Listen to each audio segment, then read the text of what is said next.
Hello students, welcome to this session of CAT online series.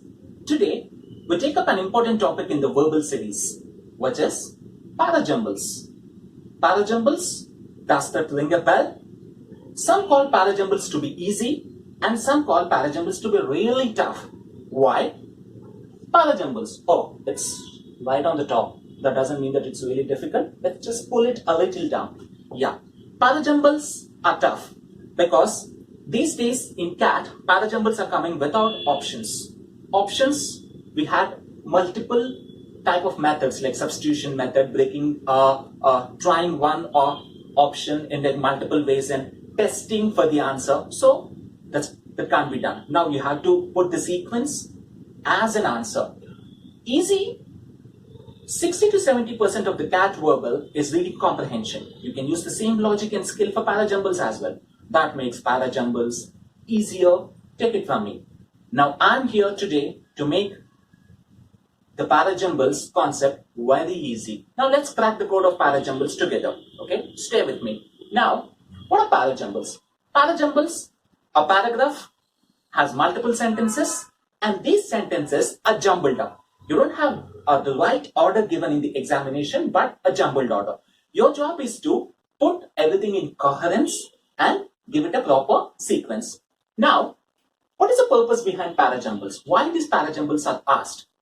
To test your thought flow, to test your understanding, like how do you understand a piece of information and how do you fix it in the whole context? Or a piece of information is given, how do you build a context around that? Now let's put some purpose here. I'll start with a small story. You go on a jungle trip, you start with experiencing the waterfall and then the plants and the greenery around. Then you had some hardships. Oh, wait, why did I start with the waterfall, the plants, the greenery and hardship?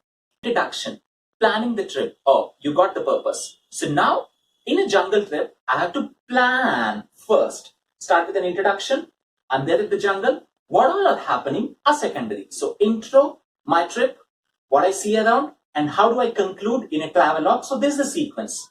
Now if I start with a travelogue, obvious that it comes to the end. It can't be the beginning of the sentence. So my purpose here is to give you a context of a jungle trip and ensure that you put them in the right order. So examiner can bring in multiple scenarios. Maybe the examiner can start with a generalized description and then go to specifics, or they can start with an example or an interesting incident and then they can generalize the whole thing. Like lightning strikes in the city of Delhi. Now, what is the general context around that? How lightning, rain and thunderstorms happen. Let's understand few techniques to crack parajumbles. First,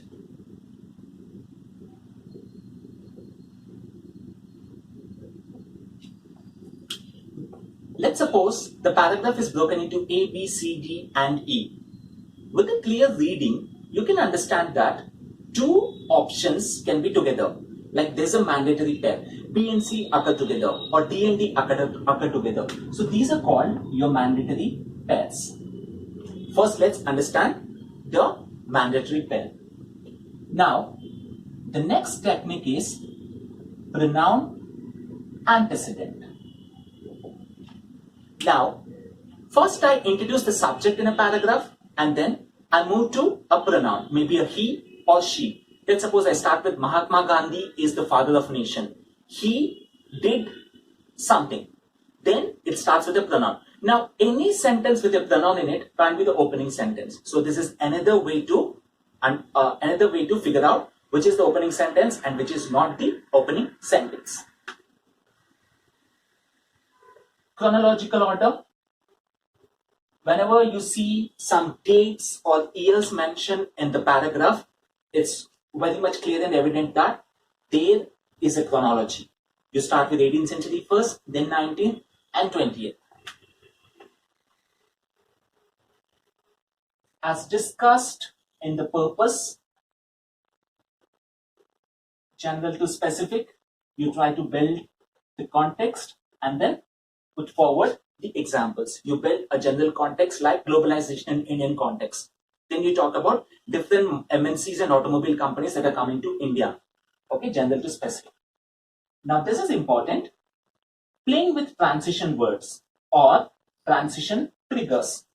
You have transition words like subsequently, consequently. Any sentence that starts with a transition like subsequently, consequently, similarly, likewise, these are not the opening sentences. Or contrasting triggers, in contrast to, on the flip side. Again, these are not our opening sentences. And some are very clear indicators of conclusions like therefore, hence. These occur to the end. These are not the opening sentences. Be very careful. Avengers Endgame happens to the end. The first one is not Avengers Endgame. So the Endgame happens to the end. Careful with these transitions that happen in the middle as a contrast and to the end. Now I have my mandatory pair, pronoun antecedent, chronological order, general specific occurrence, transition word, and then I'll give a sequence. I'll give a sequence with everything, or if at all I have some proper nouns, like multiple proper nouns and multiple characters, I'll try to fit them in the context. Like a character X, a character Y, a character Z.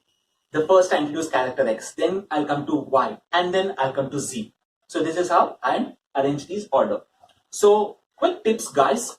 Parajumbles are fairly simple. You just have to give it a bit of thought and understand the thought flow of the author. What occurs first, what occurs next, and what occurs later, and how is it concluded. Have clear pronoun demarcations. Your pronoun can't be the opening sentence. Your transitions can't be the opening sentences. And you have multiple layers to your paragraph. Then just try to decipher everything and understand the crux of your paragraph. Like, what is the context? I want to talk about globalization. Keep it at the beginning. I want to talk about my jungle trip. So introduce jungle trip.